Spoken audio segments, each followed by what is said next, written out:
पाकिस्तान वाहिद वो रियासत है जो मदीना की रियासत के बाद कि जिसको खालिसतन इस्लाम के लिए हासिल किया गया और कोई मकसद नहीं था। इसके लिए बेशुमार किस्म की तादाद तारीख़ में मिलती हैं कि 20 लाख अफराद इस तहरीक पाकिस्तान की भीड़ चढ़े।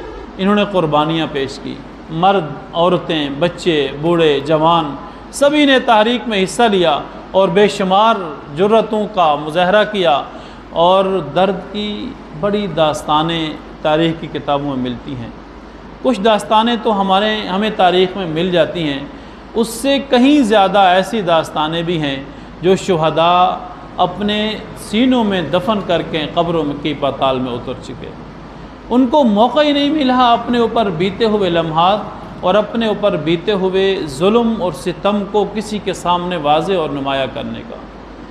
लेकिन चंद एक वाक़यात हैं जो तहरीक पाकिस्तान के हवाले से मुख्तलिफ़ तारीख़ी कुतुब के अंदर मौजूद हैं। हम उन वाक़यात की रोशनी में देखेंगे क्या हम आज उसी पाकिस्तान में बस रहे हैं जिस पाकिस्तान को इतनी मुशक्क़तों से हासिल किया गया और जिस पाकिस्तान के लिए इतनी ज़्यादा क़ुरबानी दी गई।